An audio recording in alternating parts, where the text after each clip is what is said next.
Tatikonda రాజయ్యకి doctor Rajaiah గారికి అన్యాయం చేసిరా అంటే నీకు ఎక్కడైనా అనిపిస్తుందా? అంటే గతంలో ఉప ముఖ్యమంత్రికి సంబంధించి ఒక అంశము, మొన్న టికెట్ ఇవ్వని అంశము. సో, ఏం జరిగి ఉంటది ఆ సమయంలో? నేను ఎదుటి వ్యక్తుల గొప్పతనం గురించో, లేకపోతే వాళ్ళు నాకు చేసిన అన్యాయం గురించి నేను మాట్లాడక, నా ఒబీడియన్స్ గురించే తెలంగాణ రాష్ట్ర సాధన కోసం అధికార పార్టీని వదిలి తెలంగాణ జెండా పట్టుకున్న అస్తిత్వం కోసం తెలంగాణ కోసం. సో అది మొదటి త్యాగం. రెండో త్యాగం, నాకు ఉప ముఖ్యమంత్రి పోయిన కాకి లెక్క కలకాలం కాకుండా కోకి లెక్క కొన్నాళ్ళు గుర్తుంచుకునే విధంగా మన వరంగల్ జిల్లాలో హెల్త్ యూనివర్సిటీ తీసుకురావడం కావచ్చు, కాలేజీ కళాక్షేత్రం తీసుకురావడం కావచ్చు, హాస్పిటల్ నిద్ర అనే చక్కటి కార్యక్రమం కావచ్చు, నిద్రావస్థలో ఉన్న వైద్య విధానాన్ని, నాకున్న సీనియారిటీని, గ్రాస్ రూట్లో ఉన్న సమస్యలు పరిష్కరించే ప్రయత్నం చేశాను. సో అక్కడ నేను సక్సెస్ అయ్యాను. కానీ ఆనాడు ఉన్న సందర్భాలను బట్టి, అక్కడ వచ్చిన అభియోగాలను బట్టి, ఆ రోజు కేసీఆర్ ముఖ్యమంత్రిగా నన్ను బర్దరఫ్ చేసినా కూడా ఎక్కడ కూడా తొనకకుండా నాయకత్వాన్ని బలపరుస్తూ, ఎక్కడ కూడా నిందించకుండా సిన్సియర్గా ఒబీడియంట్గా ఉన్నాను. అంటే కట్టుబడి ఉన్నాను. రెండు, మూడవది, నాకు ఎమ్మెల్యే టికెట్ ఇవ్వకుండా, ఇవాళ రేపు వార్డు మెంబర్ ఇవ్వకపోతే, సర్పంచ్ ఇవ్వకపోతే తెల్లారి ప్లేట్ ఫిరాయిస్తారు, ఆగమాగం చేస్తారు. సో నాకు ఎమ్మెల్యే టికెట్ ఇవ్వకుండా నువ్వు గన్పూర్ గెలిపించాలి, జనగాం ఇన్ఛార్జ్ ఉండాలంటే ఆ రెండింటి గెలిపించుకున్నాను. మూడు, నాలుగోది, ఎంపీ టికెట్ ఇస్తానని కేసీఆర్ చెప్పి ఎంపీ టికెట్ ఇవ్వకుండా, రేపు బై ఎలక్షన్లు వస్తాయి, నువ్వు గన్పూర్ ఇన్ఛార్జ్గా ఉండు, నువ్వు గన్పూర్ చూసుకో, ఇప్పుడు ఎంపీ అభ్యర్థి సుధీర్ కుమార్ను గెలిపించు అని చెప్తే సిన్సియర్గా స్టార్ క్యాంపెయిన్గా 7 నియోజకవర్గాలు తిరిగి గెలుపు కోసము ఒక జోష్ తీసుకురావడానికి మాత్రము మరి ఆ రోజు పనికొచ్చింది. కాబట్టి నేను ఎంత సమర్థవంతుని, నేను ఎంత నిజాయితీగా ఉన్నాను, లేదా నేను ఎంత ఒబీడియంట్గా ఉన్నాను, నేను ఎంత లాయల్గా ఉన్నాను నిరూపించుకోవడానికే నేను పని చేస్తాను, ప్రయత్నం చేస్తాను. సో ఎదుటి వాళ్ళు నా మీద ఏమన్నా కనుక వేరే నిర్ణయాలు తీసుకుంటే వాళ్ళు ఆత్మ పరిశీలన చేసుకునేటట్టు వాళ్ళ బంతి వాళ్ళని ఉంచే ప్రయత్నం చేస్తాను. కానీ ఉంటానేమో ఇటు చెప్తాడు, వెనుక మొక్కన మాలలను ఎగేస్తాడు.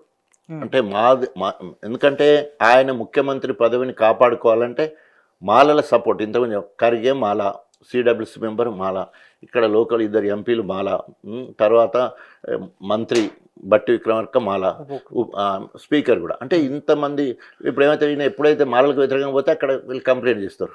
ఆయన అంటే నవ్వుకుండా ఓ దగ్గర అన్నాడంట, నా ముఖ్యమంత్రి ఊడిపోవాలని చూస్తున్నాడా మీరు అని చెప్పేసి. అంటే అట్లా ఉన్నది. అందుకనే మాదిగల్ని ఇట్లా చేసుకుంటా, అంటే ఎట్లా అంటే ద్వంద్వ వైఖరి, 2 నాలుకల ధోరణి. ఆయననే స్వయంగా ఆగస్టు 1వ తారీఖు రోజు సుప్రీంకోర్టు సుప్రీంకోర్టు తీర్మానం వచ్చింది గొప్పగా. ధర్మాసనం, రాజ్యాంగ ధర్మాసనం, సుప్రీంకోర్టు చంద్రచూడు నాయకత్వంలో 6:1 తీర్పులో రాష్ట్రాలకు స్వయం ప్రాతిపత్తి ఇచ్చి అక్కడున్న జనాభాను బట్టి ఏబీసీలుగా వర్గీకరించుకోవచ్చు అని చెప్పేసి, అంటే తగుదనమ్మా అని చెప్పేసి ఉబ్బిపోయి అప్పటిదప్పుడే నిండు సభలో అసెంబ్లీలోనే మాదిగా ఎమ్మెల్యేలందరినీ నన్ను పక్కన పెట్టుకొని మొత్తము భారతదేశం మొత్తంలో, తెలంగాణలో మొత్తంలో ఏబీసీలు చేస్తా, అవసరమైతే ఆర్డినెన్స్ తీసుకొస్తా.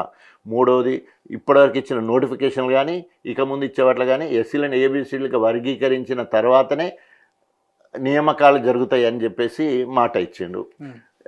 ఏకసభ్య కమిషన్ వేసిండు షమీమ్ అఖ్తర్ తోటి. 3 నెలలు పోయింది, 4 నెలలు, మళ్ళీ ఇప్పుడు మార్చి 10వ తారీఖు వరకు మళ్ళా గడువు ఇచ్చారు. సో ముందు ఇచ్చిన ఫిబ్రవరి 10th ఒక నివేదిక ఇస్తే దాని తప్పుల తడక లెక్క అశాస్త్రీయంగా ఉన్నది.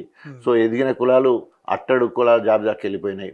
పంబాల కావచ్చు, తర్వాత మన్నెపల్లి కావచ్చు, ఏ గ్రూప్కి వెళ్ళిపోయినారు, వాళ్ళు ఎదిగిన కుటుంబాలుగా ఉన్నాయి.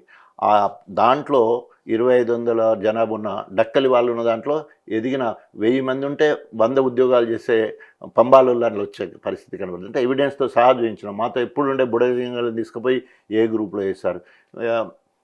అదేవిధంగా వీళ్ళు ఏమంటారు, నేత కాని వాళ్ళు థర్డ్ హైయెస్ట్ 1,33,000 జనాభా ఉంటుంది. వాళ్ళకు గ్రూప్ అన్న పెట్టాల్సి ఉండే, వాళ్ళని ఏం చేసిందంటే మాలల పర్సెంటేజ్ పెరగాలని అందులోనే ఉంచుకున్నారు, అత్యధిక వెనుకబడ్డ వాళ్ళు. సో ఆ రకంగా వాళ్ళకి 5% రిజర్వేషన్ వచ్చేటది.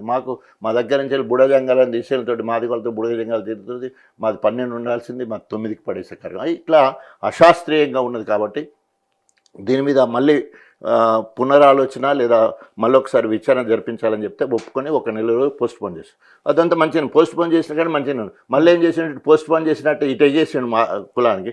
మళ్ళీ అటు ముఖాన్ని నియామకాలు చేపట్టమన్నారు. 10వ తారీఖు నుండి 19వ తారీఖు వరకు షెడ్యూల్ ఇచ్చింది మొత్తం నియామకాలు చేపట్టడానికి. సో దానికి నిరసనగా వెంటనే అది ఆపాలి. 12వ తారీఖు నుండి అసెంబ్లీ జరుగుతుంది కాబట్టి వెంటనే మొన్ననే తీర్మానం అయింది, కేబినెట్ తీర్మానం అయింది. దాని ఎస్సీలను ఏబీసీలుగా వర్గీకరించిన తర్వాత దాని ప్రకారమే నియామకాలు చేపట్టాలని డిమాండ్ చేస్తూ ఈరోజు మాట్లాడారు. అంటే మాదిగ బిడ్డలతో చదరంగా మాడుతున్నాను అనుకోవచ్చు. అంతే కదా, క్లియర్గా అంతే కదా. మాదిగా బతుకులతోటి చదరంగం ఆడుతున్నాడు, ఆశ చూపి వాళ్ళను మోసం చేస్తూ ఉన్నాడు.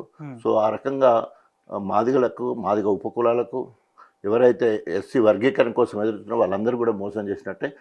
ఇప్పటికే రైతులకు మోసం చేసి రైతుల ఆత్మహత్యల కారణమైండు, మహిళలకు మోసం చేసి మహిళల చేత చివాట్లు పడుతూ ఉన్నాడు. ఇంకా ఎస్సీలతో కనుక పెట్టుకుంటే నీ పదవి గండం తప్పదు. థ్యాంక్ యూ సార్, విలువైన సమయాన్ని ఇచ్చిన. Thank you.